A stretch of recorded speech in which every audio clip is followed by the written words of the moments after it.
Okay, so hello everybody. This is Sambhav and you're watching Entrance Investigation. Guys, आज के इस video में we are going to discuss hyperbola. We are continuing with the revision series for JEE Mains 2021. Although her type का बच्चा जो भी JEE Main aspirant है या नहीं है, बोर्ड का है या किसी भी टाइप का एग्जामिनेशन देना चाह रहा है in the near future, he और she can watch the video. तो हाइपरबोला का रिवीजन करेंगे आज जल्दी फटाफट से रिवीजन कर लेंगे and then we will continue with next segment. Coordinate geometry का ये लास्ट वीडियो है. इसके बाद एक प्रॉब्लम सॉल्विंग का वीडियो आएगा जिसमें मैं सारे कोनिक सेक्शंस को कवर करूंगा और उसके बाद मतलब जैसे जैसे टाइम प्रोसीड करेगा रिवीजन के लिए will do the revision through problems only. इसके बाद कोऑर्डिनेट ज्योमेट्री का थ्योरी में कोई भी और क्वेश्चन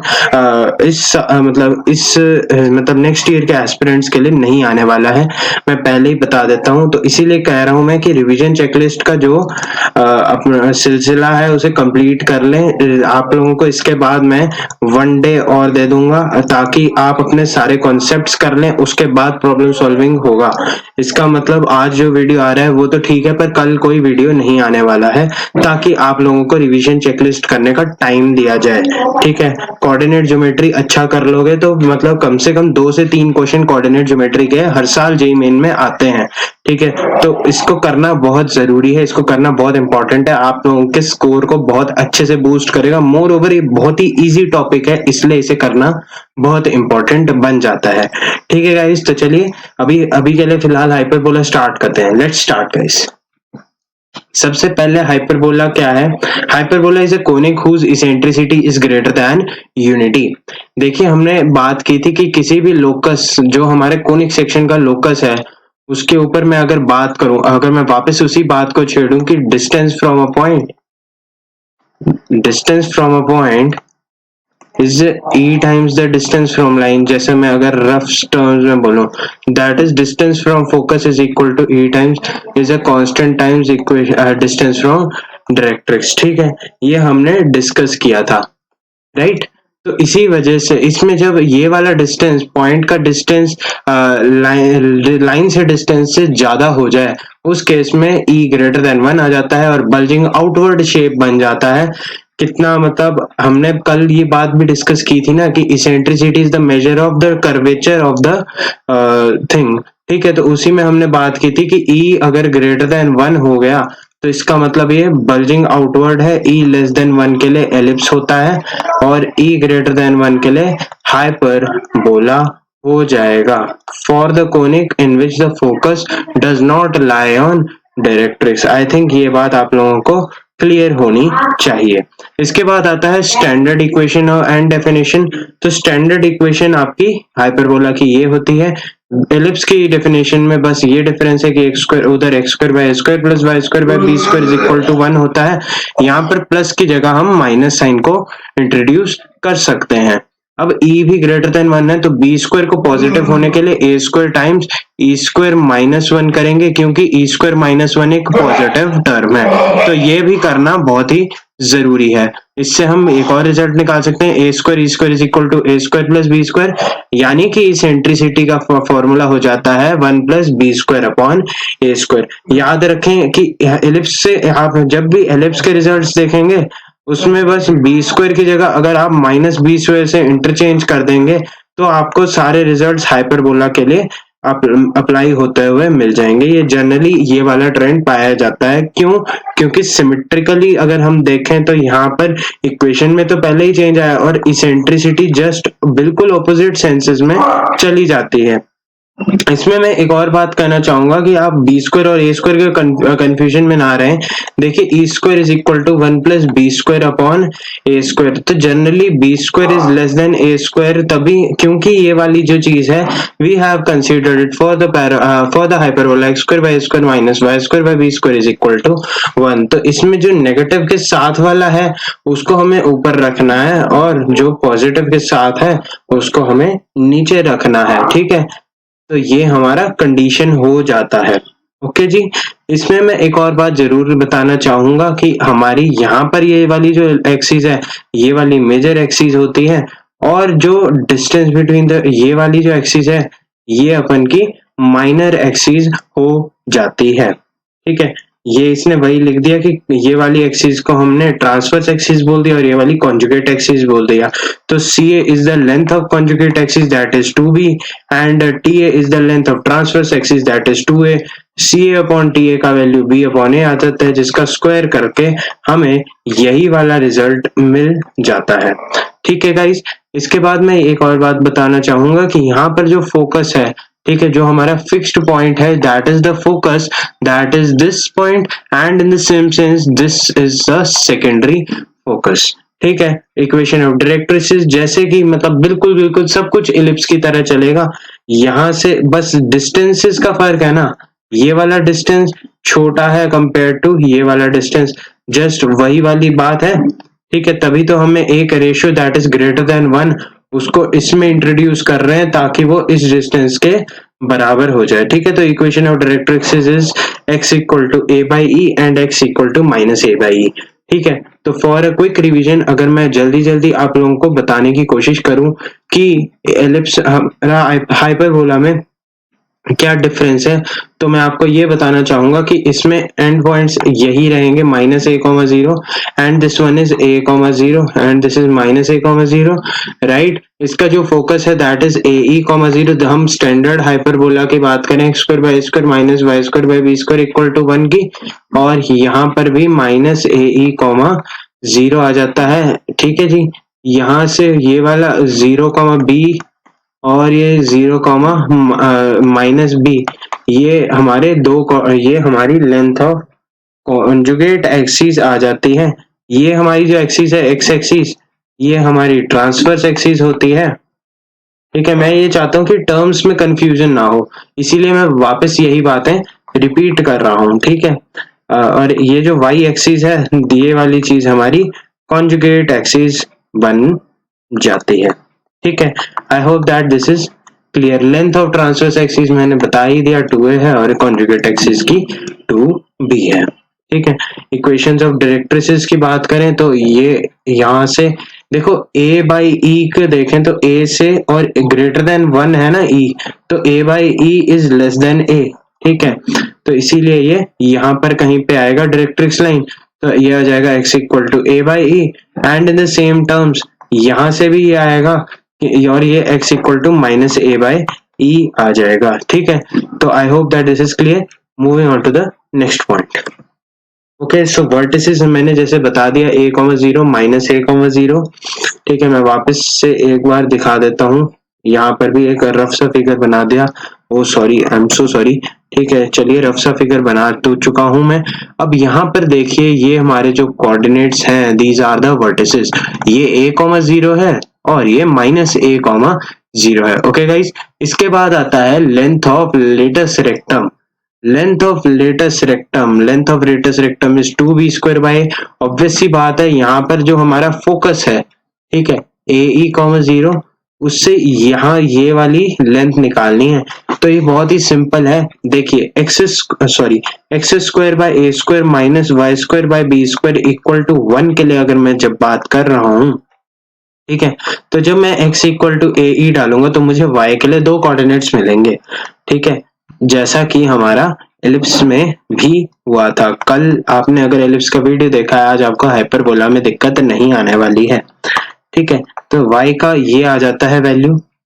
ठीक है जी, I hope that this is clear.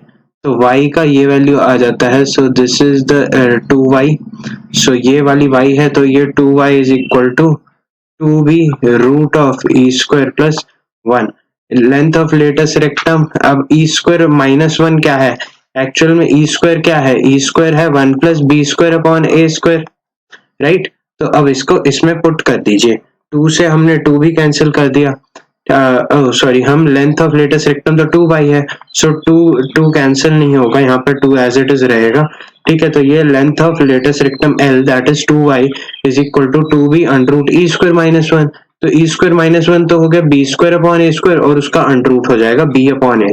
So this is 2b into b upon a, और रूट हमेशा इसमें पॉजिटिव साइन के साथ खुलेगा। क्यों? क्योंकि वैसे भी ये इक्वेशन नहीं, और अगर नहीं भी होती तो लेंथ है, लेंथ हमेशा पॉजिटिव रहती है।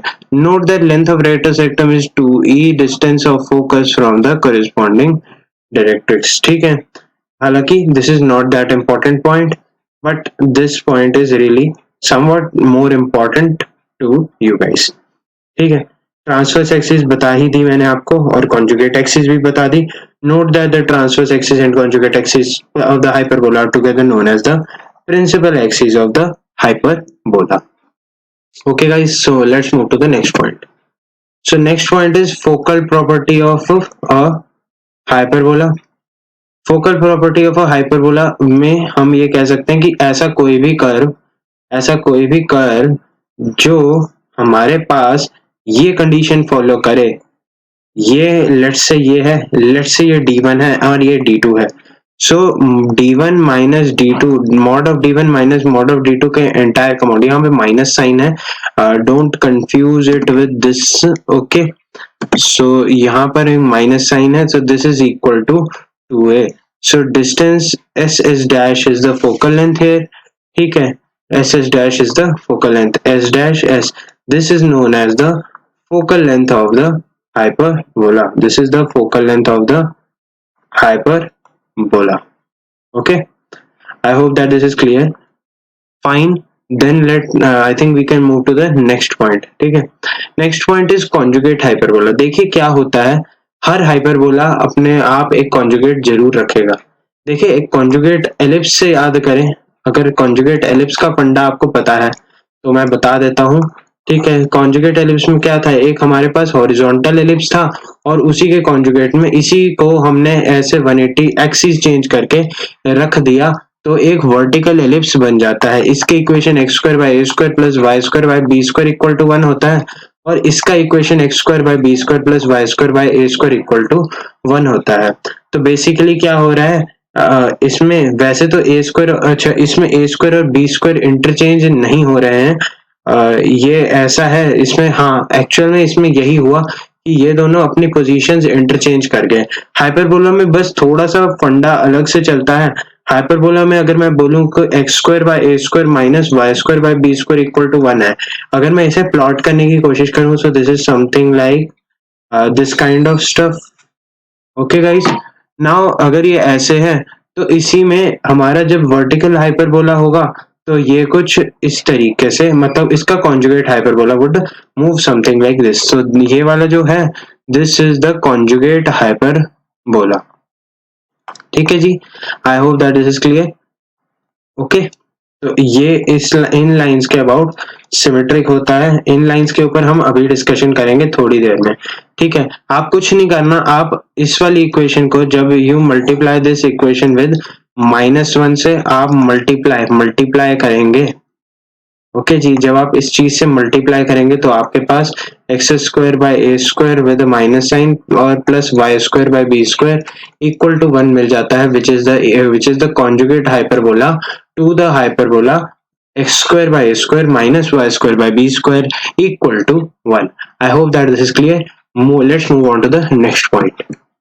Okay, so if the E1 and E2 are the eccentricities of the hyperbola and its conjugate, then E1 square 1 upon E1 square plus 1 upon E2 square is equal to 1.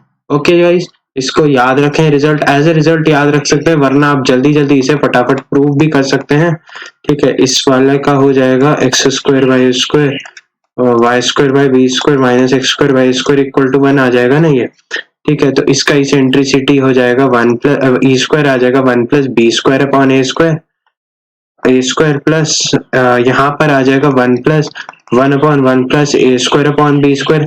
क्यों? क्योंकि यहाँ पर negative ये वाला कौन सा एक्सिस होगा, ये वाला होगा हमारा ऐसे जाएंगे, हाँ ये वाला कॉन्जुगेट एक्सिस होगा ना इसमें। ठीक है, तो इसीलिए ये आ जाएगा a square upon A square plus B square upon A square plus B square, जिसका वैल्यू ऑटोमेटिकली 1 आ जाता है। ठीक है गाइस, तो इस तरीके से ये होना था। Note that the foci of hyperbola and conjugate are concyclic and form the vertices of a square. ये भी बहुत ही easy point, a simple point to understand. देखिए फोकस का कोऑर्डिनेट क्या होता है, फोकस का कोऑर्डिनेट होता है AE, 0 और दूसरा कोऑर्डिनेट होता है -AE, 0। In the similar sense यहाँ पर भी वही वाला है, क्योंकि इसेंट्रिसिटीज वैसे एडजस्ट हो जाएंगी। तो यहाँ पर अगर यहाँ पर आ जाता है 0, BE डैश, तो ई डैश, और यहाँ पर भी 0 माइनस बी ई डैश। ठीक है, यहाँ पर ध्यान रखें इसेंट्रिसिटीज अलग है, ई डैश इज डिफरेंट। ठीक है, और इस चीज के डिफरेंट होने से इस रिजल्ट को जब मैं इसमें अप्लाई करूंगा तो मेरे पास यही वैल्यू आएगी कि b e dash is equal to a e. ठीक है, ये एक रिजल्ट जो निकलेगा, this is the result that can be obtained out है। मैं इसे रिजल्ट को आपके टाइम के वैल्यू रखते हुए नहीं बता रहा हूँ, बट स्टिल मैं आपको ये जरूर बता रहा हूँ कि आप इसे ऐसा रख सकते हैं, तब ये 90 डिग्री और ये 90 डिग्री पे आ जाएंगे चारों। ठीक है, and they are forming the vertices of, they form the vertices of a square. ठीक है, I hope that this is clear. Now if E1 equal to E2, अभी किसी भी जनरल हाइपरबोला के लिए हो रहा है, जैसे कि x square by A1 square minus y square by B1 square is equal to 1 and x square by A2 square plus minus y square by B2 square is equal to 1।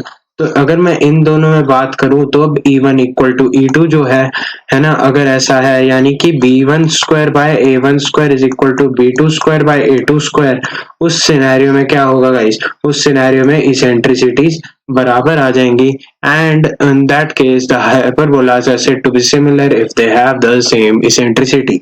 ठीक है guys, moving on to the next point, let's move to the next point. So next point is about rectangular hyperbola. तो rectangular hyperbola में ऐसा है कि when b equal to a, उस case में eccentricity भी √2 आ जाती है, और इसमें कोई भी सेंस में देखें तो आपका इक्वल है, तो इसे एक तरह से इक्विलेटरल हाइपरबोला भी बोल सकते हैं। क्यों? क्योंकि length of transverse axis and conjugate axis are equal. ठीक है, और इसके अलावा अब हम बात करते हैं ऑक्सिलरी सर्कल की।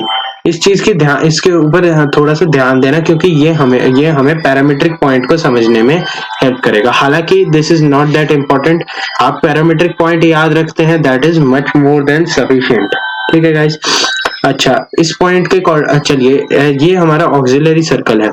देखिए क्या होता है एक्चुअल में, क्या है एक्चुअल में है, यहाँ से ये वाला -a,0 है, इधर से हाइपरबोला कुछ इस तरीके से पास कर रहा होगा, यहाँ पर a,0 है और इधर से भी हाइपरबोला कुछ इस तरीके से पास कर रहा होगा। ठीक है, ऐसा नहीं होता कि दो पैराबोला जोड़ दिए तो हाइपरबोला बन जाता है, ऐसा नहीं होता, ये कुछ अजब अलग सी शेप होती है कोनिक में। ठीक है, तो ऐसा है कि इसको इस चीज से बिल्कुल भी कंफ्यूज ना करें कि ये एक्चुअल में क्या है। ठीक है, इस फिगर के ऊपर कोई कमेंट नहीं किया जा सकता है।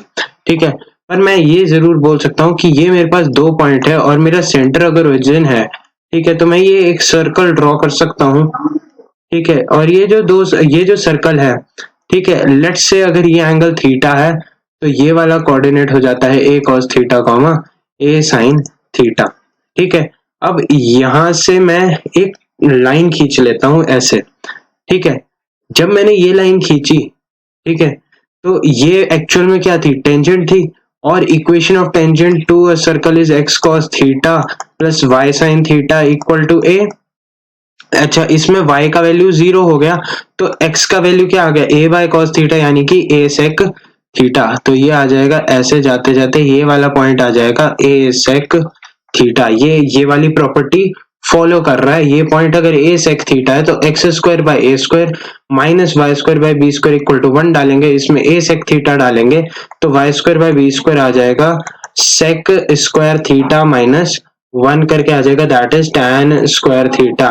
तो b square tan square theta is y square, तो y का वैल्यू b tan थीटा आ जाता है, तो इसमें ये b tan थीटा आ जाता है। हालांकि बहुत सिंपल है, इस वाले सर्कल को जो पैरामीट्रिक पॉइंट निकालने में हमें हेल्प करता है, this is known as the auxiliary circle. ठीक है, this is known as auxiliary circle, LIARY, sorry for that.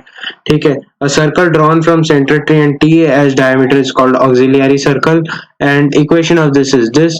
Note that these two P points P and Q are these on the hyperbola and auxiliary circle. अब अगर इसमें confusion क्या है, इसमें आपको angle नहीं पता होता है ना, कौन सा एंगल, तो कौन सा एंगल है जो थीटा है, ठीक है, इसका पैरामीटर कौन सा, तो ये बता देते हैं। जो ऑक्सिलरी सर्कल जो टेंजेंट क्रिएट करता है और जब वो एक्सिस के साथ होता है उस केस में हमारे पास जो, अब देखिए यहाँ पर ये कंफ्यूजन कैसे हो सकता है, अगर हम यहाँ से ये एंगल थीटा ले लें, एक नया पॉइंट है यहाँ से, अगर इस एंगल को भी थीटा ले लें तो ये जो टेंजेंट है वो भी इसी पॉइंट से पास करेगी, और उस केस में लेट्स से इसे फाई ले लेते हैं ना, तो उस केस में हमें ये वाला देखना पड़ेगा, तो ऑक्सिलरी सर्कल डिसाइड करेगा कि कौन से वाला एंगल किस में हमें मिल रहा है। ठीक है, उस केस में हमें ये चीज का जरूर ध्यान रखना है। ए सेक थीटा सेक फाई बराबर हो सकते हैं, बिल्कुल बराबर हो सकते हैं, नेगेटिव साइन से कोई इफेक्ट नहीं पड़ेगा। यहाँ पे भी एक्चुअल में y equal to b tan theta हमने ऊपर वाले के लिए लिया, वो नीचे वाले के लिए अलग आएगा, नो डाउट अलग आएगा, but for the consideration about above here I can say that ये सिंपली इतना रह जाता है। This is the concept of auxiliary circle in a hyperbola. Next है, क्या कह रहा है ये देखिए, ये कह रहा है theta is the eccentric angle of the point P and theta belongs from 0 से लेकर के 2 पाई तक कोई भी आप एंगल ले सकते हैं। ठीक है, ऑब्वियस सी बात है 0 और 2 पाई पे सेम एंगल मिलेगा, तो किसी एक पे हमने ओपन कर दिया। Okay, let's move to the next point. Guys, next point कहता है position of a point P with respect to a hyperbola. किसी भी हाइपरबोला के रिस्पेक्ट में कोई पॉइंट है, ठीक है, उसका पोजीशन क्या है। देखिए, उसके लिए हम अगेन जब भी पोजीशन की बात होती है तो हम पावर ऑफ पॉइंट कंसीडर करते हैं। तो ये y1 square by b square minus 1, this अगर इसका वैल्यू पॉजिटिव आ रहा है, 0 आ रहा है या नेगेटिव आ रहा है, तो 0 आ रहा है तो ये डेफिनेटली हाइपरबोला पे लाई कर रहा है। अच्छा, मुझे ये बात पता है कि अगर ये इक्वालिटी होल्ड कर रहा है लेट्स से, ठीक है, एक बारी के लिए इक्वालिटी, तो अगर इसमें ओरिजिन डालेंगे तो वो नेगेटिव वैल्यू देगा। ठीक है, वो 0 इक्वल टू 1 देगा, यानी कि power of point with respect to origin is negative. और मुझे ये भी पता है कि अगर मैं इसी हाइपरबोला की अगर मैं एक ड्राइंग करूं, तो यहाँ ये वाला पॉइंट है ओरिजिन, तो इसमें नेगेटिव है, यहाँ पे 0 है, तो यहाँ पे हर एक रीजन में जो एक्सटीरियर है, ये एक्सटीरियर है हाइपरबोला का, ठीक है, ये वाला नेगेटिव आएगा, यहाँ पर कोऑर्डिनेट्स नेगेटिव देंगे। अगर हम AE कॉमा 0 के लिए देखेंगे तो ये हमेशा हमें पॉजिटिव वैल्यू देगा। तो ये होता है ओरिजिन वाला रीजन, ठीक है, और यानी कि जिसको मैंने इसमें एक्सटीरियर डिफाइन किया, हालांकि इसमें हम कुछ नहीं कह सकते क्योंकि इनफाइनाइट फिगर है, ठीक है, तो हम एक्सटीरियर इंटीरियर की बात नहीं कर सकते, बट फॉर स्टैंडर्ड रिप्रेजेंटेशन इसको इंटीरियर माना जा सकता है। ठीक है, और इंटीरियर इसमें ऑलवेज पॉजिटिव होता है। This is the way to represent point in a parabola. इसके बाद अगर हम बात करें तो लाइन और हाइपरबोला की अगर मैं बात करूं, तो line y equal to mx plus c hyperbola हो पे कैसे कैसे इंटरसेक्ट कर सकता है। ठीक है, तो इसको हमने देखना है। ये देखिए, मैं किसी एक ब्रांच के ऊपर ही दिखा रहा हूँ, ठीक है, तो एक ऐसा है, एक सिनेरियो ऐसा है, दूसरा सिनेरियो कुछ इस तरीके से है। ठीक है, ये 2 पॉइंट पे इंटरसेक्शन है, ये 1 पॉइंट पे, तीसरे सिनेरियो है। हालांकि इधर पर हम किसी एक particular branch, we are talking about particular branch, ठीक है, ठीक है, जैसा कि तुम समझ सकते हो। ठीक है, यहाँ पे माइनस होगा। अब ये कहता है straight line y is equal to mx plus c is a secant tangent और passes outside the hyperbola according to this relation c square is equal to a square m square minus b square. I hope आप इस चीज को prove कर सकते हैं। हम इसे एलिप्स में कर चुके हैं, हम इसे सर्कल में कर चुके हैं, हम इसे उसमें पैराबोला में कर चुके हैं, तो अब इसको करने की आदत डाल लीजिए। इसमें आप y equal to mx plus c को पुट करें। जब आपको यहाँ पर आप इसको सॉल्व करेंगे, when you will solve this thing, ये हमें एक क्वाड्रेटिक इन एक्स देगी, क्वाड्रेटिक इन एक्स देगी। एंड मुझे पता है यहाँ पर टेंजेंट है तो x का एक ही वैल्यू आएगा, तो इसका मतलब x का मतलब value, number of values of x is equal to 1। और इससे मैं ये कंक्लूजन निकाल सकता हूँ कि रूट्स आर रिपीटेड रूट्स। ठीक है, जिसका मतलब क्या है, अगर रूट्स रिपीट कर गए तो इसका स्ट्रेट फॉरवर्ड मतलब है कि डिस्क्रिमिनेंट का वैल्यू 0 रहा होगा, और डिस्क्रिमिनेंट का वैल्यू 0 करके you will get the equation to be c square a square m square minus b square. तो y equal to m x plus c will turn to be m x plus minus a square m square minus b square का under root. ठीक है, मैं इसे solve नहीं कर रहा हूँ जस्ट बिकॉज एज आपको असाइनमेंट है कि ये सॉल्व कर लें आप। ठीक है, और मैं ये बात जरूर कहना चाहूंगा कि ये कर लें, जरूरी है। ठीक है, इस चीज को, इस इक्वेशन को याद रखना है, this is to be learned. ठीक है, इसको लर्न कर लेना। ठीक है, let's move to the next point. Next point कहता है टेंजेंट्स। देखिए हमारी बात यही होती है हमेशा, आपने हर कोनिक में ये बात नोटिस की होगी कि हम पहले हम पॉइंट की पोजीशन के ऊपर कमेंट करते हैं। बेसिकली उससे फायदा क्या होता है, उससे हमें पता लग जाता है कि नंबर ऑफ टेंजेंट्स कितने ड्रॉ किए जा सकते हैं। ठीक है, जैसे जैसे वो पॉइंट उस पे आ जाता है उसके बाद हम y equal to m x plus c वाला लाइन के साथ टेंजेंट को देखते हैं और फिर उसके बाद हम यही प्रोसेस को कंटिन्यू करके इक्वेशन ऑफ टेंजेंट को डिस्क्रिमिनेंट जीरो कर निकालते हैं। ठीक है, ये हमारा कॉमन प्रोसेस रहा है हर एक उसके लिए, हर एक कोनिक सेक्शन के लिए ये प्रोसेस वैलिड रहता है। उसके बाद हम उसके टेंजेंट्स की अदर अलग अलग फॉर्म्स के ऊपर बात करते हैं, जिसमें से ये वाली फॉर्म बहुत कॉमन है और इस वाली फॉर्म को बहुत प्यार से हम t इक्वल टू 0 कहते हैं। ये भी उसी का ही पार्ट है, पर कैसे है वो मैं अभी बताता हूँ। देखिए x1 y1 हाइपरबोला पे है, equation of tangent to the hyperbola at the point, since the point lies on this thing, तो मैं t इक्वल टू 0 लगा सकता हूँ और x स्क्वायर को I can replace by x1, y square को replace I can replace by y1 and rest of the stuff will remain as it is. ठीक है, तो उसी में मैं यही बात करूं कि अगर मेरे parametric points x1 y1 a sec theta b tan theta बन जाए, ठीक है, तो जब इसमें पुट करेंगे तो x into a sec theta by a square बनेगा, यानी कि x sec theta by a। Similarly y into b tan theta by b square बनेगा, यानी कि minus y tan theta by b equal to 1। तो ये जो हमारे पास इक्वेशन ऑफ टेंजेंट बनेगा, तो ये हमारी टेंजेंट लाइन की इक्वेशन है। ठीक है गाइज, तो ये हमारी टेंजेंट लाइन की इक्वेशन है at the point a sec theta b tan theta, तो ये आ जाएगा x sec theta by a minus y tan theta by b equal to 1। तो ये हमारा इक्वेशन ऑफ टेंजेंट है। Note that y is equal to mx plus minus a root of a square m square minus b square can be taken as tangent to the hyperbola x square y square minus y square by b square is equal to 1। ठीक है, तो ये आपको समझ आ गया होगा। Let's move to the next point. इसने ये भी एक और बात कही है कि हम dy by dx भी यूज कर सकते हैं। To tangents can be drawn from external point generally. ठीक है, where m1 and m2 are roots of the equation this। इसमें बेसिकली इसके रूट्स होने का मतलब क्या है, इसने इसमें डिस्क्रिमिनेंट को जीरो करवाया। हालांकि there is no need to learn this thing, don't need to understand this logic, this is a very simple logic, आपको पता लग जाता है पावर पॉइंट से बहुत कुछ। ठीक है, तो इसलिए इस वाले स्टफ को याद रखना ऐसा जितना इम्पोर्टेंट नहीं है। हाँ, आप ये वाली चीजें जरूर से याद रखें। ठीक है, ये छोटे छोटे रिजल्ट हैं जो बहुत हेल्पफुल हो सकते हैं in the long run. Let's move to the next point. So in the next point I will discuss about normals.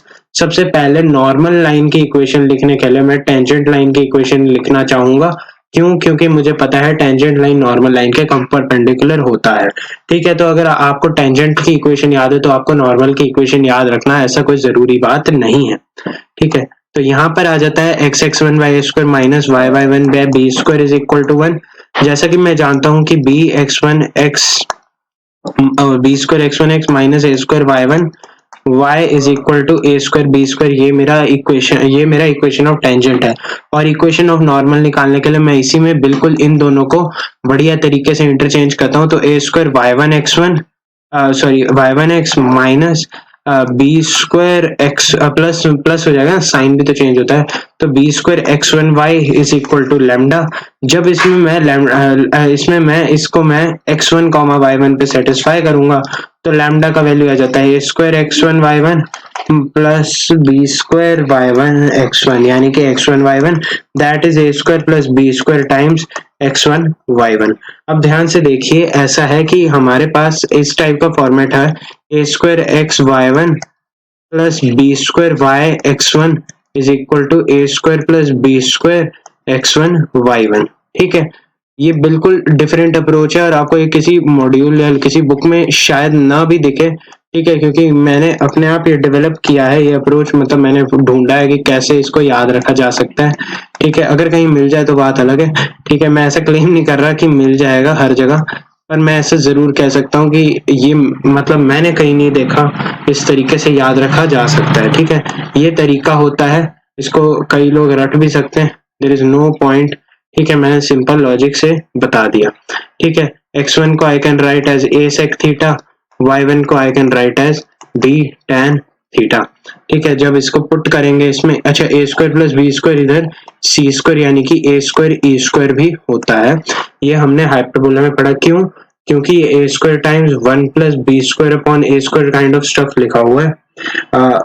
ठीक है, तो ऐसे सिंस ये ऐसे लिखा गया है तो इसको मैं ए स्क्वायर ई स्क्वायर फॉर्मेट में भी लिख सकता हूँ। ठीक है, तो ये आ जाएगा a x by sec theta plus b y by tan theta.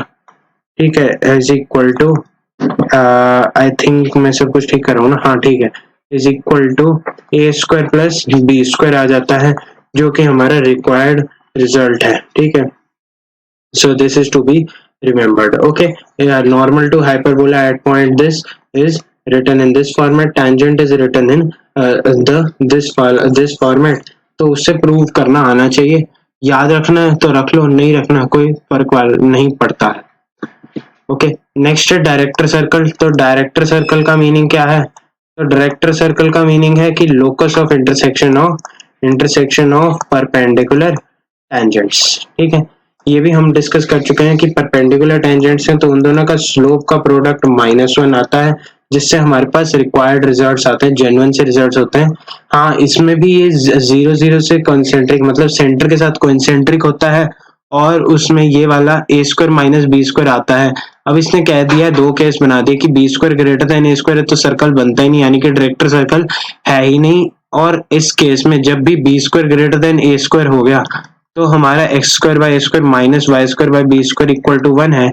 जब बी स्क्वायर ग्रेटर देन ए स्क्वायर हो गया, ठीक है, उस केस में वो कर्व इतनी शेप ऐसी ओरिएंट कर लेगा कि उस पे परपेंडिकुलर टेंजेंट्स ड्रॉ ही नहीं किए जा सकते।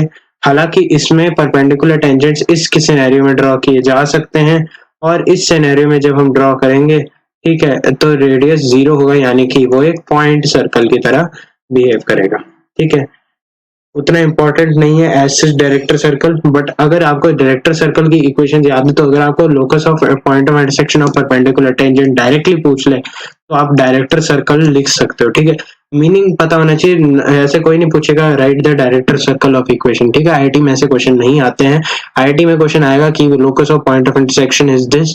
ठीक है, फिर उसके बाद आपको उधर से हाइपरबोला की इक्वेशन कहीं ना कहीं से कोई 2-4 स्टेप दिया होगा, उसमें आपको वैल्यूज डाल वगैरह करके, है ना, ऊपर नीचे कर करके आपको इक्वेशन तक पहुंचना है, और उसके बाद आपसे क्वेश्चन सॉल्व कराना चाहेगा। ठीक है, हालांकि ये मतलब कई बार इग्नोर टॉपिक में से एक माना जा सकता है, बट ऐसा नहीं है कि ये इग्नोर करने वाला है, ये काफी लॉजिकल है और बहुत ही सिंपल है। Locus of intersection of perpendicular tangents, ठीक है, बहुत ही इजी, बहुत ही मतलब सिंपल है। ठीक है, लेट्स मूव टू द, मैंने यहाँ पर भी बताया था कि एलिप्स के लिए x square plus y square is equal to A square plus B square है। ठीक है, और हाइपरबोला के लिए बी स्क्वायर को माइनस बी स्क्वायर से रिप्लेस कर दिया, बस उसमें क्राइटेरिया थोड़े ज्यादा लग गए। ठीक है, चलिए अगले पॉइंट पर मूव करें। ठीक है, तो ये करीब करीब हमारा एसिम्पटोट्स है। ये वैसे तो जेई सिलेबस के बाहर है, बट अगर मैं बात करूं तो इस पे क्वेश्चन आए हुए हैं, पैराग्राफ टाइप में क्वेश्चन आ सकता है। ठीक है, और कई बार यूज करने को आ सकता है, इनफैक्ट जेई मेन में भी आ सकता है एज अ, है तो नहीं सिलेबस में पर जेई मेन थोड़ा सा फालतू टाइप्स के क्वेश्चन भी पूछ लेता है, तो उसमें ये आ जाता है। तो मैं इसमें आपको एक लॉजिक बताना पसंद करूंगा। देखिए, मैं आपको एक बात बताना चाहूंगा, मैं 3 तरह के स्ट्रक्चर्स की बात करूंगा, x square by a square minus y square by b square equal to 1। पहले तो मैं इन दोनों के लिए बात करता हूँ।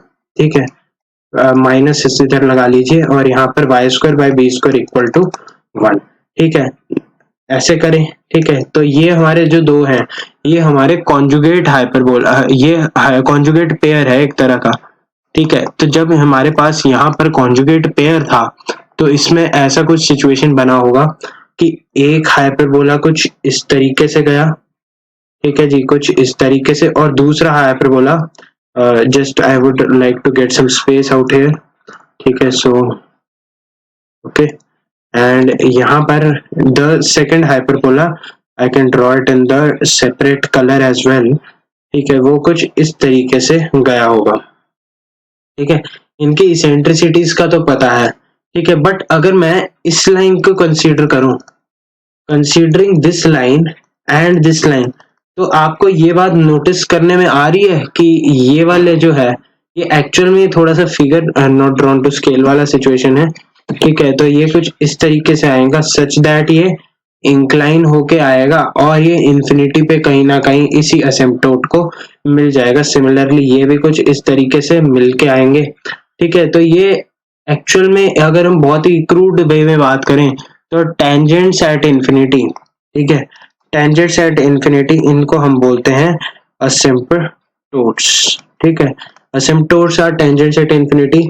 ये IIT JEE के सिलेबस में नहीं है, मैं पहले ही बता रहा हूँ, ये सिलेबस में नहीं है, बट इसका कहीं ना कहीं ये पूछा गया है पिछले सालों में, तो इसलिए इसे इंट्रोड्यूस कर दिया है, ठीक है। इतना इम्पोर्टेंट नहीं है, मैं बार बार ये बात जरूर बोलूंगा।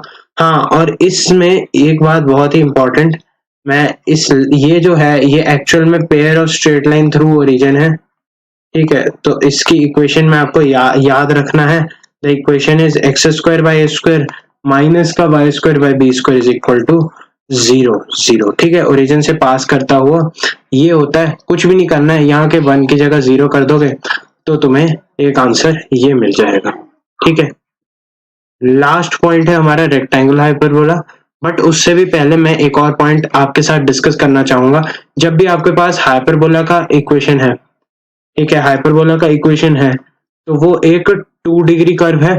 सिंस वो 2 डिग्री कर्व है, ठीक है, लेट्स से हाइपरबोला होने के लिए मैं बात करूं ax square plus 2hxy plus by square plus 2gx plus 2fy plus c equal to 0, इस टाइप का फॉर्म मतलब हाइपरबोला फॉर्म लेगा।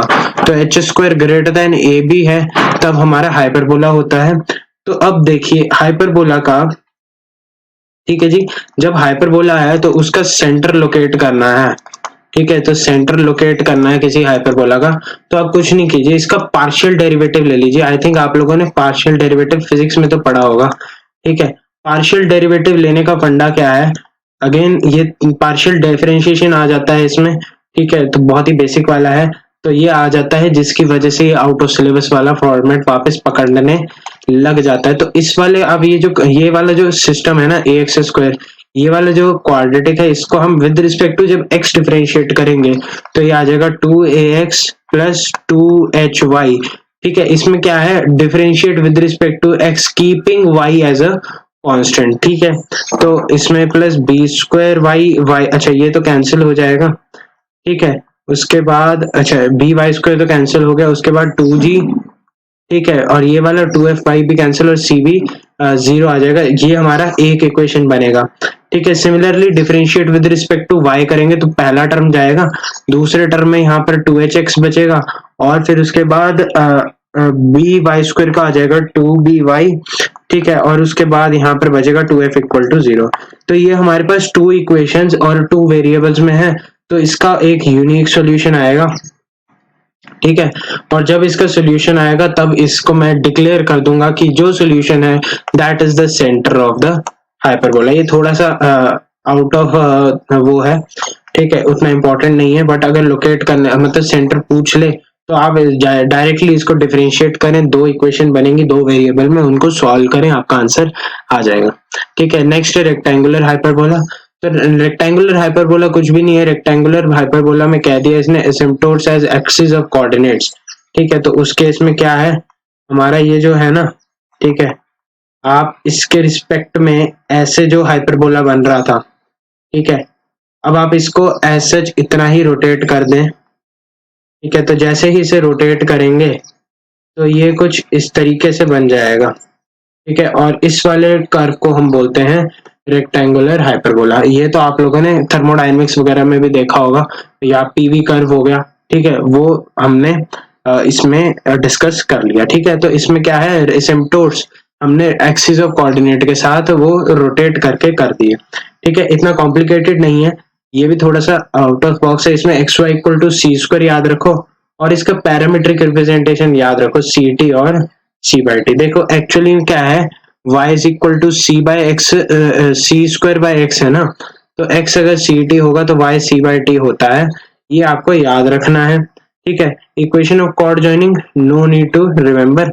इक्वेशन ऑफ टेंजेंट आप x y one plus y x one is equal to c square से लिख सकते हैं, और इसमें आप अगर c t c x c/t plus y/ct is equal to c² करेंगे, तब आपको यही वाली इक्वेशन मिल जाएगी। ठीक है, जिस तरीके से ये ऐसे लिखा गया है, ठीक है, x/x1 प्लस y/y1 जिस तरीके से लिखा गया है।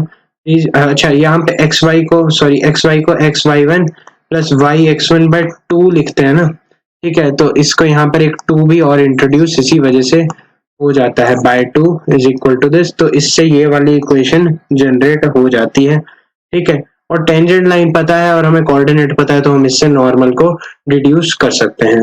ठीक है, ओके, सो इसी के साथ हाइपरबोला दी एंड हो जाता है। बहुत ही इजी टॉपिक था, ठीक है, और ऐसे ही मतलब बहुत ही सिंपल क्वेश्चन आते हैं हाइपरबोला से, एक छोटा रिवीजन चेकलिस्ट, बट आपके लिए बहुत ही काम का हो सकता है आपके एग्जामिनेशन पॉइंट ऑफ व्यू से। ठीक है, मैं आपको स्ट्रांगली रिकमेंड करूंगा कि आप बहुत अच्छे से इसके रिवाइज कर लें, ताकि आपके कॉन्सेप्ट्स एकदम क्रिस्टल क्लियर हो जाएं और आपको बहुत आई होप आप लोगों को मजा आया होगा, है ना, हेल्प मिली होगी। कोऑर्डिनेट ज्योमेट्री आपका अच्छे से रिवाइज हो चुका होगा, अगर नहीं हुआ है तो आपके पास है, टाइम है अभी, है ना, उसके बाद प्रॉब्लम सॉल्विंग सेशंस भी स्टार्ट होंगे, ठीक है, वापस से। ठीक है, अंटिल देन आप इसे अच्छे से रिवाइज कर लें और मचा दो यार, फोड़ दो। ठीक है, until then take care everyone, bye bye, see ya, thank you very much, bye.